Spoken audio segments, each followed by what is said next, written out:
어느 겨울밤 장독대 앞에서 한 여인이 무릎을 꿇었습니다. 시아버지가 소리쳤습니다. 7해를 먹여 살렸건만데 한 번 불러오지 못하느냐? 너 같은 것은 며느리도 아니다. 김치 항아리가 발에 채여 넘어지고 붉은 국물이 하얗게 쌓인 눈 위로 퍼져나갔습니다. 그런데 과연 이 여인에게 잘못이 있었던 걸까요? 아니면 그 집안에 숨겨진 비밀이 따로 있었던 걸까요? 귀한 당신께 들려드리는 귀인 야담입니다. 구독과 좋아요, 이야기의 문을 활짝 열어주세요. 자, 그럼 오늘의 이야기 시작합니다. 옛날 옛적 숙종 임금이 다스리던 시절, 경기 남부의 작은 고을에 한 집안이 있었습니다. 당쟁의 바람이 온 나라를 휩쓸던 시기였지요. 양반이든 상민이든 대를 잇는 일이 곧 집안의 명줄이었습니다. 아들 하나 낳지 못하면 여인의 목숨은 파리 목숨만도 못했지요. 그 고을에서 가장 오래된 기와집에는 3대가 함께 살고 있었습니다. 그러나 그 집 마당에는 아이들의 웃음소리가 없었지요. 며느리 연화가 시집 온 지 벌써 7해째였습니다. 봄이 7번 왔다 갔지만 연화의 치마폭은 한 번도 불러오지 않았지요. 마을 사람들은 수군거렸습니다. 저 집 며느리 성녀가 문명해. 아이고, 저런 팔자라니. 시집살이가 오죽하겠어. 아들을 낳지 못한 여인의 이름은 집안에서 지워지는 법이지. 소곤거림이 담장을 넘어 연화의 귀에까지 들려왔습니다.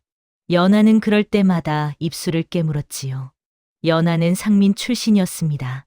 눈매가 맑고 말수가 적은 여인이었지요. 16에 이 집으로 시집왔을 때만 해도 희망에 차 있었습니다. 곱게 생긴 게 아들 낳겠구나. 시어머니가 흐뭇해하며 말했던 것이 기억났습니다. 그때만 해도 모두가 웃었지요. 혼인 첫 해에는 희망이 있었습니다. 시아버지도 시어머니도 너그럽게 기다려 주었지요. 남편은 다정했고 집안 분위기도 화목했습니다. 둘째 해가 지나자 시선이 달라지기 시작했습니다. 시어머니의 한숨 소리가 들렸고 시아버지의 눈빛이 차가워졌지요. 셋째 해에는 노골적인 핀잔이 시작되었습니다. 밥값은 하고 사는 거냐? 친정에서 뭘 배워왔길래 이 꼴인가? 넷째 해, 다섯째 해가 지나며 연하는 집안에서 투명인간이 되어갔습니다. 아무도 그녀의 이름을 부르지 않았지요. 그저 며느리라고만 불렀습니다. 7째 해가 되자 연하는 이미 죽은 사람 취급을 받았습니다. 밥상에서도 눈길 한 번 주지 않았지요. 온순한 성품이었지만 연하의 속에는 강단이 있었습니다. 아침 일찍 일어나 밥을 짓고 빨래를 하고 장독대를 닦았지요. 흠잡을 데 없이 집안일을 했습니다.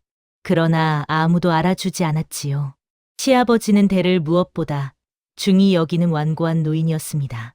날이 갈수록 그의 얼굴에는 분노가 서렸지요. 내 살아생전에 손주 얼굴 한번 보지 못하겠구나.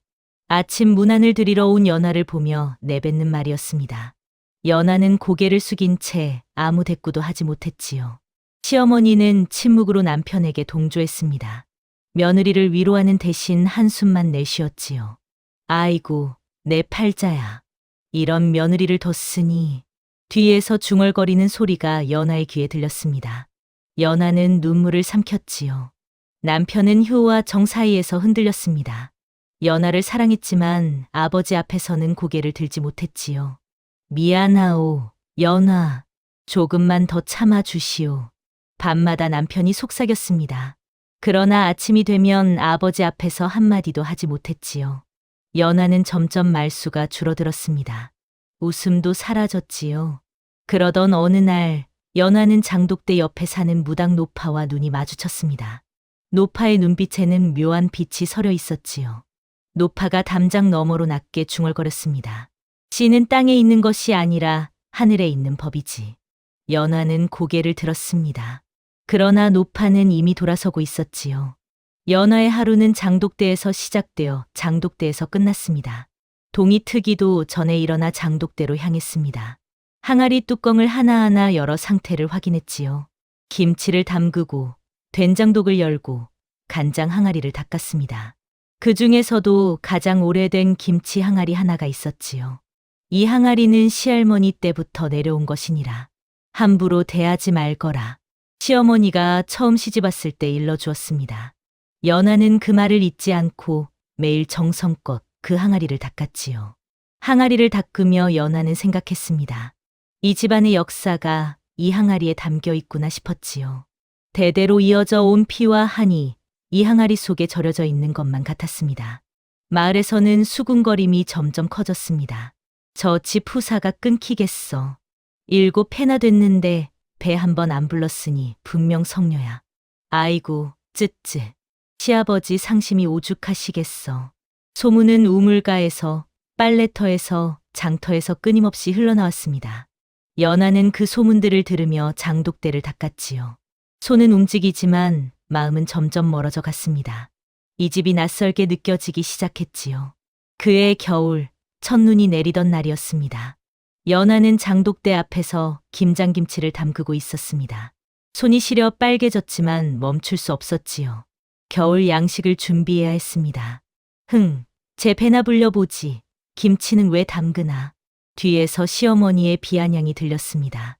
연하는 대꾸하지 않고 배추를 항아리에 넣었지요. 그때였습니다. 사랑채 문이 벌컥 열리더니 시아버지가 마당으로 성큼성큼 걸어 나왔습니다. 술 기운이 가득한 얼굴이었지요. 연하, 우렁찬 호통이 떨어졌습니다.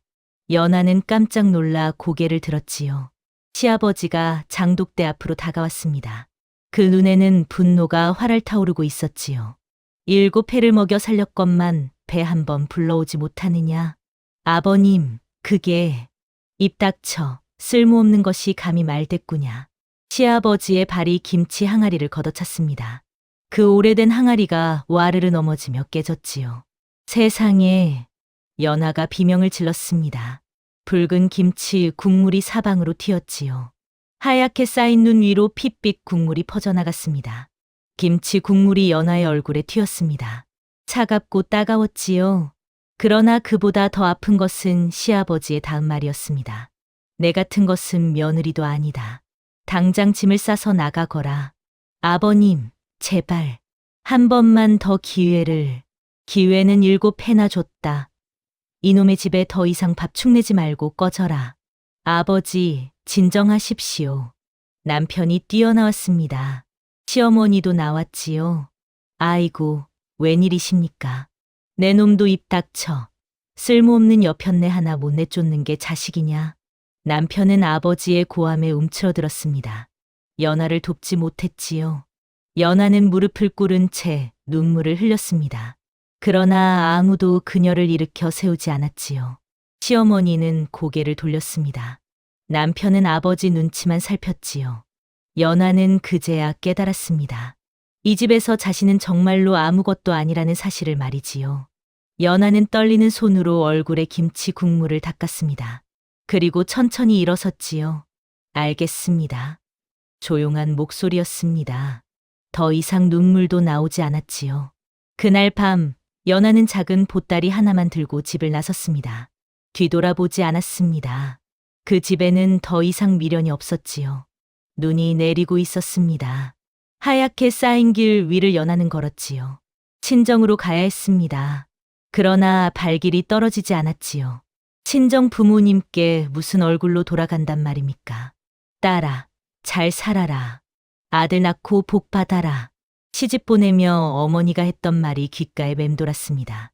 연하는 고개를 저었지요. 아들을 낳지 못했습니다. 복도 받지 못했지요. 쫓겨났습니다. 연하는 울지 않았습니다. 눈물을 흘릴 기운조차 남아있지 않았지요. 어느새 마을을 벗어나 산길로 접어들었습니다. 달빛조차 구름에 가려 앞이 보이지 않았지요. 발이 시렸습니다. 집신이 젖어 발가락이 얼어붙는 것 같았지요. 그래도 계속 걸었습니다. 어디로 가는지도 몰랐습니다. 그저 앞으로 나아갈 뿐이었지요. 그렇게 한참을 걷다가 연하는 낡은 산신당 앞에 멈춰 섰습니다. 더 이상 갈 곳이 없었지요. 산신당은 오래되어 기둥이 기울어져 있었습니다. 처마 밑에는 낙엽이 수북했지요. 연하는 처마 밑에 웅크리고 앉았습니다. 추위가 뼛속까지 스며들었지요. 아이고, 춥다. 작게 중얼거렸습니다. 그러나 추운 것은 몸만이 아니었지요. 마음이 더 시렸습니다. 이것이 세상과 단절된 첫 밤이었습니다. 연하는 무릎을 끌어안고 눈을 감았지요. 새벽녘, 연하는 인기척에 눈을 떴습니다. 희미한 아침 햇살이 산신당을 비추고 있었습니다. 그 앞에 한 노파가 서 있었지요. 이런, 역시 여기 있었구나. 노파의 목소리였습니다. 연하는 고개를 들었지요. 장독대 옆에 살던 그 무당이었습니다. 어르신, 일어나거라. 몸이 얼어붙겠구나. 노파는 연하를 일으켜 세웠습니다. 그리고 품에서 따뜻한 미숫가루 한 그릇을 꺼냈지요. 이걸 마셔라. 연하는 떨리는 손으로 그것을 받았습니다. 따뜻한 기운이 손바닥에서 느껴졌지요. 고맙습니다. 천천히 마셔라. 급하게 마시면 체한다. 연하는 조금씩 미숫가루를 마셨습니다. 목구멍으로 넘어가는 따스함에 눈물이 났지요. 어르신은 어찌 저를 찾으셨습니까? 알았지. 내가 쫓겨날 줄. 노파는 연하 옆에 앉으며 말했습니다. 내 사주를 보았느니라. 씨는 내 몸이 아닌 내 운명에 있다고 했지. 연하는 고개를 들었습니다. 무슨 뜻인지 알 수 없었지요. 지금은 이해하지 못하겠지. 그러나 때가 되면 알게 될 것이다. 때라뇨? 하늘이 정한 시간이 있는 법이니라. 지금은 견뎌야 할 때다. 노파는 그렇게 말하고는 천천히 일어섰습니다. 여기서 조금 더 올라가면 버려진 오두막이 있느니라. 거기서 쉬거라. 감사합니다, 어르신. 노파는 고개를 끄덕이고는 상기를 내려갔습니다. 연하는 빈 그릇을 손에 쥔 채 멍하니 앉아 있었지요. 산에서의 삶은 가혹했습니다. 노파가 알려준 오두막은 정말로 있었습니다. 그러나 지붕은 구멍이 나 있었고 벽은 금이 가 있었지요. 이곳에서 살아야 하는구나. 연하는 한숨을 쉬었습니다. 그러나 다른 선택지는 없었지요. 굶주림이 찾아왔습니다. 처음에는 참을 수 있었습니다. 그러나 이틀째가 되자 속이 쓰렸지요. 연하는 산나물을 뜯기 시작했습니다. 겨울이라 나물이 많지 않았지요. 그래도 억센 풀뿌리라도 찾아야 했습니다. 이게 먹을 수 있는 건가? 손에 쥔 풀뿌리를 바라보며 연하는 고민했습니다. 독초일 수도 있었지요. 그러나 먹지 않으면 굶어 죽을 것이었습니다. 조금씩 맛을 보았습니다. 쓰고 떨궜지만 독은 없는 것 같았지요. 연하는 그것을 씹어 삼켰습니다. 추위도 견뎌야 했습니다. 오두막의 좁은 방에서 떨며 밤을 보냈지요. 춥다. 이를 딱딱 떨며 몸을 웅크렸습니다. 잠이 오지 않았지요. 처음에는 눈물이 났습니다. 억울하고 서러웠지요. 나한테 무슨 잘못이 있단 말인가. 혼잣말이 새어나왔습니다. 그러나 아무도 대답해 주지 않았지요. 며칠이 지나자 눈물도 마르기 시작했습니다. 슬퍼할 시간조차 아까웠지요. 살아남아야 했습니다.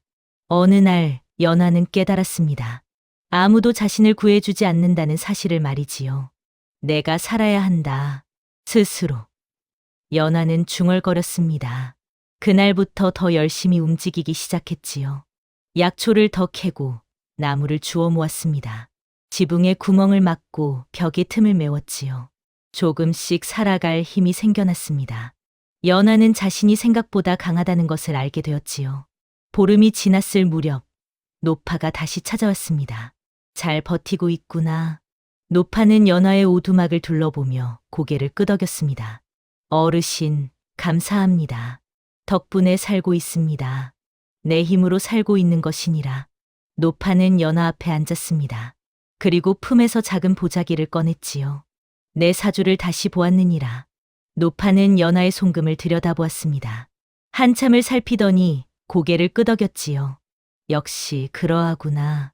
내게는 늦은 태가 있느니라. 연하는 눈을 크게 떴습니다. 늦은 태라뇨? 씨가 없는 것이 아니라 때가 아니었을 뿐이니라. 하늘이 정한 시간이 있는 법이지. 노파의 말에 연하의 가슴이 두근거렸습니다. 그럼 저는 내 잘못이 아니었느니라. 기억하거라. 연하의 눈에서 눈물이 흘러내렸습니다. 처음으로 흘리는 기쁨의 눈물이었지요. 그렇다면 언젠가는 그러니라. 때가 되면 하늘이 내려주실 것이다. 노파는 연하의 등을 그 손길이 따뜻했지요. 하늘은 사람을 버리지 않는 법이니라. 내가 겪은 고통도 다 이유가 있을 것이다. 연하는 고개를 숙이고 한참을 울었습니다. 노파는 말없이 곁에 앉아 있어 주었지요. 그날 밤 연하는 처음으로 편히 잠들 수 있었습니다. 자신이 저주받은 것이 아니라는 사실에 마음이 놓였지요. 어느 날 밤 산신당 근처에서 인기척이 났습니다. 연하가 놀라 깨어나 보니 오두막 밖에 누군가 서 있었습니다.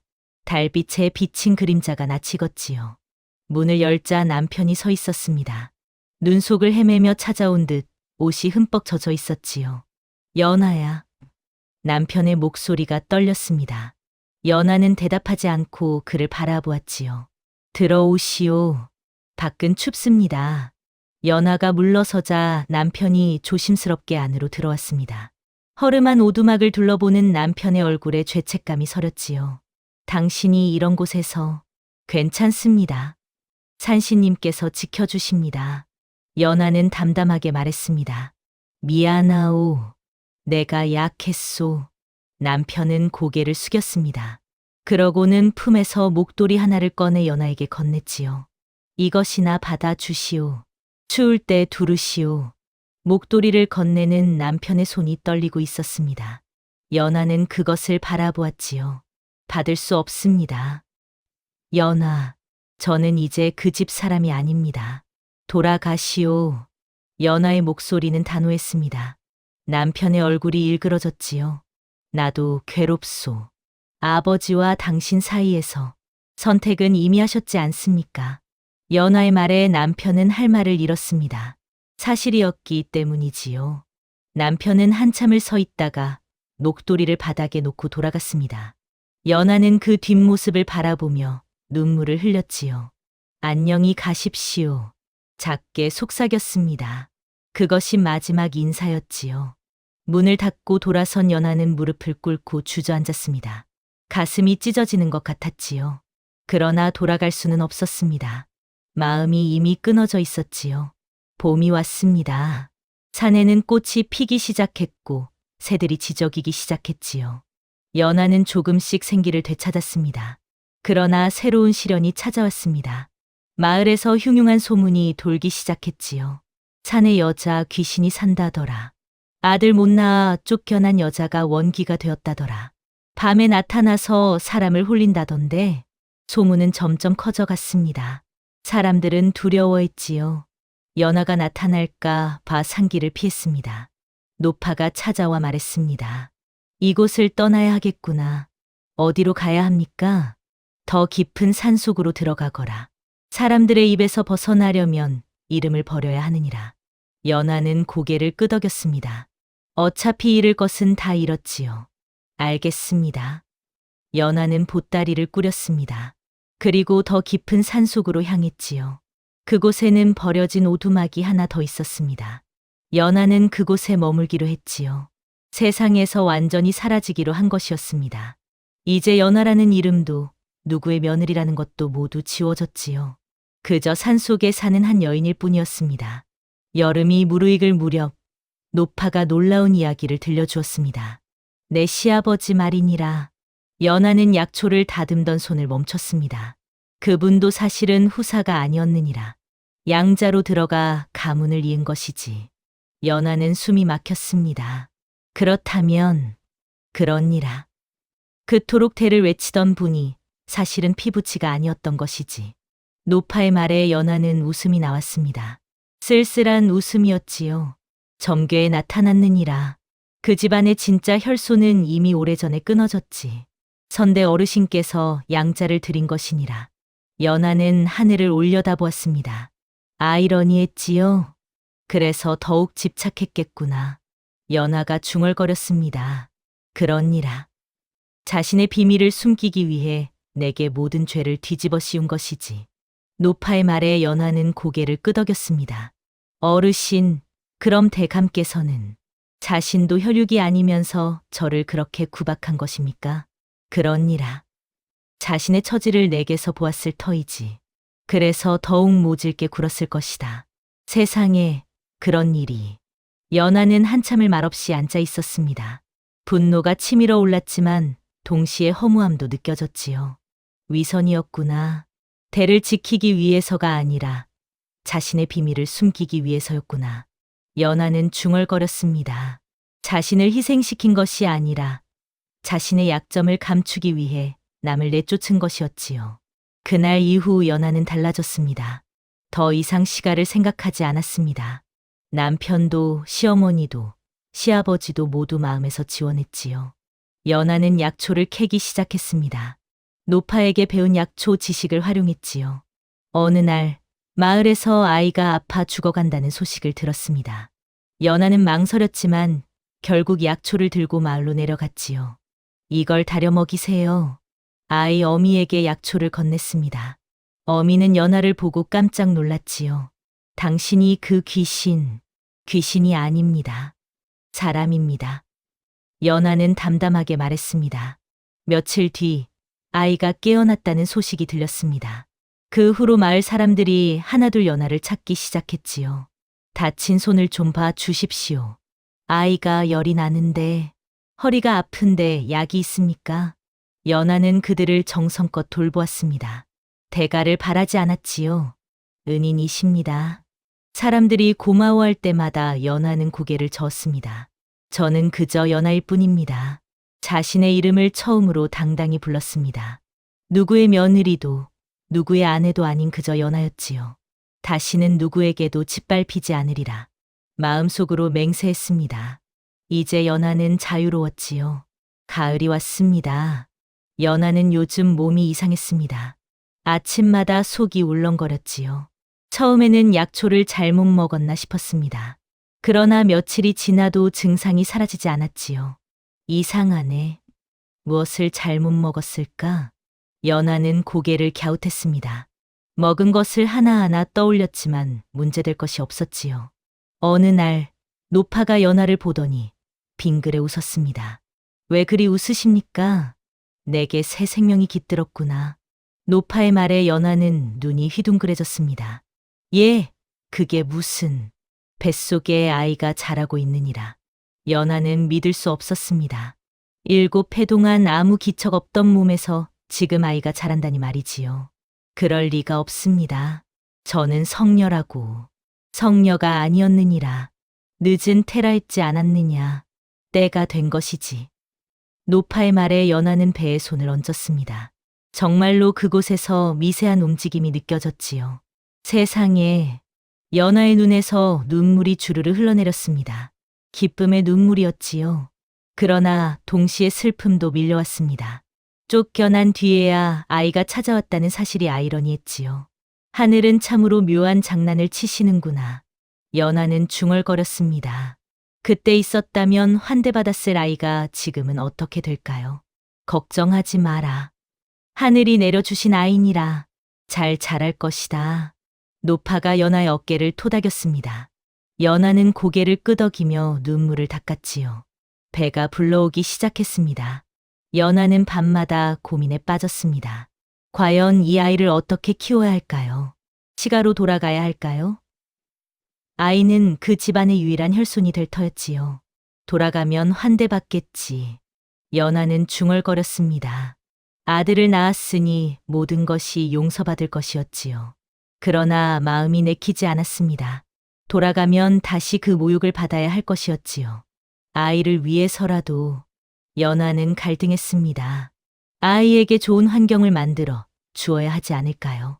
혼자서 아이를 낳고 키울 수 있을까요? 산속에서 말입니다. 노파는 말했습니다. 선택은 내 몫이니라. 하늘은 내게 길을 열어주셨다. 어느 길로 갈지는 내가 정하는 것이지. 연하는 밤새도록 고민했습니다. 뱃속의 아이가 자꾸 움직였지요. 미안하구나, 아가야. 연하는 배를 쓰다듬으며 중얼거렸습니다. 어미가 제대로 해줄 수 있는 것이 없구나. 따뜻한 방도 풍족한 음식도 없단다. 눈물이 흘러내렸습니다. 그러나 한 가지는 확실했습니다. 이 아이를 그 집안의 도구로 만들고 싶지 않다는 것이었지요. 너는 자유로운 아이가 될 것이다. 누구의 대를 잇는 도구가 아니라 한 사람으로 살아가게 하마. 연하는 배에 대고 속삭였습니다. 결심이 섰지요. 겨울이 다시 왔습니다. 연하는 마음을 굳혔습니다. 아이와 함께 이 산에서 살아가기로 말이지요. 돌아가지 않겠습니다. 노파에게 말했습니다. 노파는 고개를 끄덕였지요. 그래, 내 뜻대로 하거라. 내가 해산을 도와주마. 감사합니다, 어르신. 연하는 깊이 절을 올렸습니다. 그날부터 연하는 해산 준비를 시작했습니다. 깨끗한 천을 모으고 따뜻한 물을 준비했지요. 노파는 약초를 달여 연하에게 먹였습니다. 몸을 따뜻하게 하고 기운을 북돋우는 약이었지요. 힘을 내거라. 곧 아이를 만나게 될 것이다. 네, 어르신. 연하는 고개를 끄덕였습니다. 두려움보다는 기대가 컸지요. 눈이 내리던 밤, 진통이 시작되었습니다. 으윽. 연하는 이를 악물었습니다. 고통이 온몸을 휘감았지요. 오두막 안에는 연하와 노파만 있었습니다. 남편도 시어머니도 아무도 없었지요. 숨을 크게 쉬거라. 아직 때가 아니니라. 노파가 연하의 등을 쓸어내렸습니다. 아파요. 조금만 더 참거라. 곧 아이가 나올 것이다. 밤이 깊어갔습니다. 진통은 계속되었지요. 연하는 정신이 아득해졌습니다. 그러나 포기할 수 없었지요. 힘을 내거라. 조금만 더. 노파의 목소리가 들렸습니다. 연하는 있는 힘을 다해 밀어냈지요. 밤이 깊어갔습니다. 연하는 생과 사의 경계에 서 있었습니다. 의식이 흐릿해졌지요. 눈앞에 어머니가 보였습니다. 환하게 웃으며 손을 내밀고 있었지요. 딸아, 이리 오너라. 아버지도 보였습니다. 따뜻한 목소리로 불렀지요. 아버지, 어머니. 연하는 손을 뻗었습니다. 그들에게 다가가고 싶었지요. 그러나 배 속에서 아이가 움직였습니다. 강하게 발로 찼지요. 아! 연하는 정신이 번쩍 들었습니다. 아니야. 나는 갈 수 없어. 고개를 저었습니다. 아직 해야 할 일이 남아 있었지요. 이 아이를 낳아야 해. 살려야 해. 연하는 다시 힘을 냈습니다. 연하야, 힘을 내거라. 보인다. 아이 머리가 보인다. 노파가 외쳤습니다. 으아. 연하는 있는 힘을 다해 밀어냈습니다. 조금만 더 힘을 내거라. 으아. 마지막 힘을 다해 소리를 질렀습니다. 온 힘을 쥐어짜 밀어냈지요. 그 순간이었습니다. 으에. 아기의 울음소리가 터져 나왔습니다. 작지만 힘찬 울음이었지요. 태어났구나. 태어났어. 노파가 환하게 웃으며 아기를 받아 안았습니다. 연하는 그 소리를 들으며 힘이 빠져 쓰러졌습니다. 노파가 급히 아기를 받아 안았지요. 건강한 사내 아이로구나. 축하하느니라.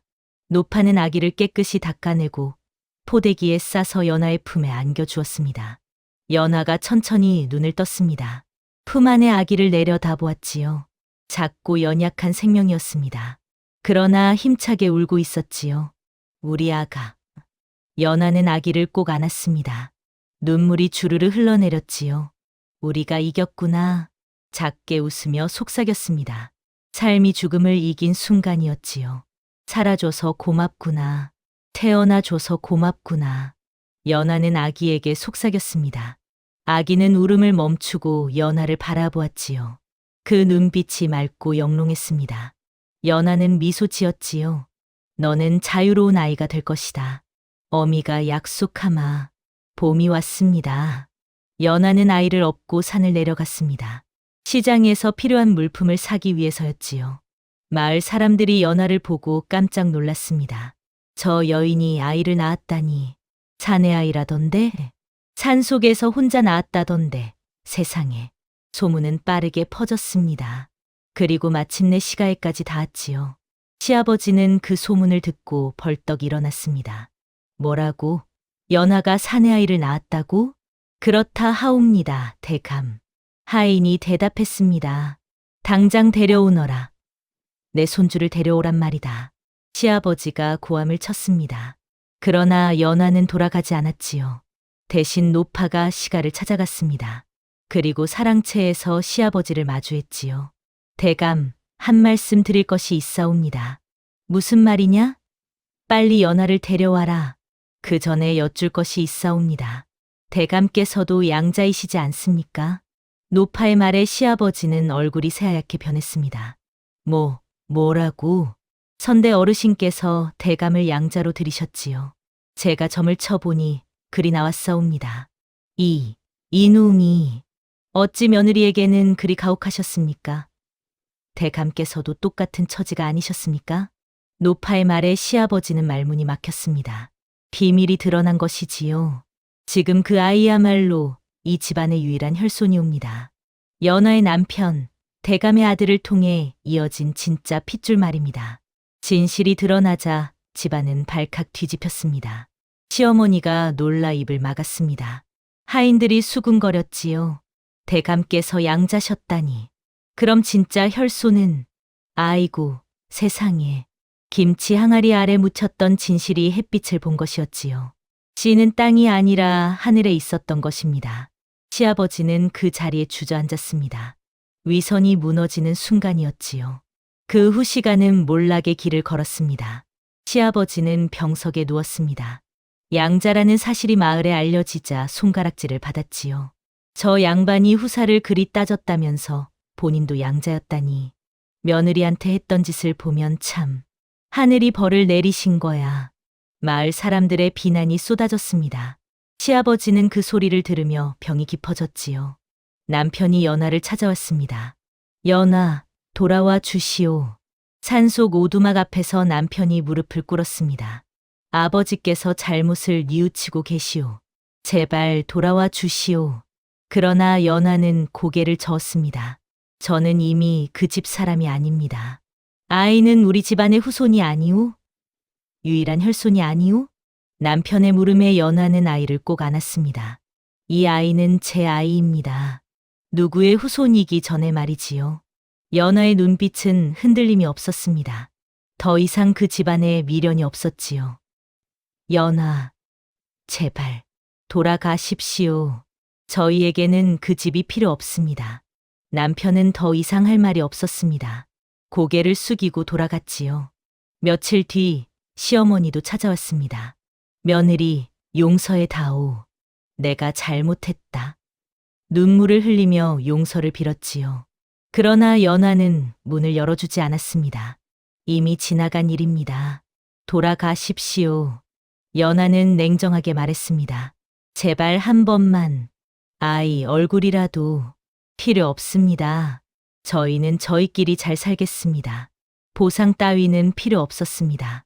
이미 자유를 얻었으니까요. 이미 사랑하는 아이를 얻었으니까요. 시어머니는 울며 돌아갔습니다. 연하는 그 뒷모습을 바라보았지요. 이제 정말로 끝이구나. 연하는 중얼거렸습니다. 과거와의 완전한 단절이었지요. 세월이 흘렀습니다. 연하는 산 아래 작은 집을 지었습니다. 마을 사람들의 도움으로 지은 집이었지요. 장독대가 없는 집이었습니다. 아이는 건강하게 자랐습니다. 연하는 아이에게 새로운 성씨를 주었지요. 너는 누구의 대를 잇는 아이가 아니란다. 내 이름으로 살아가거라. 내 이름은 준이다. 하늘이 준 아이라는 뜻이지. 아이는 밝게 웃으며 대답했습니다. 네, 어머니. 맑은 목소리였습니다. 연하는 아이를 꼭 안았지요. 연하는 약초를 캐고 사람들을 치료하며 살았습니다. 누구의 며느리도 누구의 아내도 아닌 그저 연하로 말이지요. 마을 사람들은 연하를 존경했습니다. 연하 선생님, 감사합니다. 은인이십니다. 사람들이 인사할 때마다 연하는 미소 지었습니다. 당당했지요. 어느 날 바람이 불었습니다. 준아. 연하가 마당에서 아이의 이름을 불렀습니다. 아이가 뛰어왔지요. 네, 어머니. 오늘은 무엇을 배우고 싶으냐? 약초요. 어머니처럼 사람을 살리고 싶어요. 아이의 대답에 연하는 환하게 웃었습니다. 그래, 우리 아들. 훌륭하구나. 연하는 아이의 손을 잡고 산으로 올라갔습니다. 그 모습이 행복해 보였지요. 옛말에 말했습니다. 대는 사람이 있는 것이지 사람이 대를 위해 사는 것은 아니라고 말입니다. 진정한 뿌리는 과거가 아니라 미래에 있는 법이지요. 연하는 그것을 깨달았습니다. 장독대 없는 집에서 새로운 성씨의 시작이 바람에 실려 퍼져나가고 있었습니다. 자유로운 이름으로 살아가는 모자의 모습이 아름다웠지요. 샵샵 마무리. 옛말에 백절불굴이라는 말이 있습니다. 어떠한 난관에도 굽히지 않고 이겨나간다는 뜻이지요. 연하는 세상의 편견과 맞서 싸웠습니다. 그리고 이겼습니다. 자신의 이름을 지켜냈지요. 진정한 자유는 남에게 인정받는 것이 아니라 스스로를 긍정하는 데 있습니다. 연하는 그것을 온몸으로 보여주었지요. 다음 영상을 빠르게 만나보시려면 좋아요와 구독을 눌러주세요. 그럼 더 재미있는 영상으로 찾아뵙겠습니다.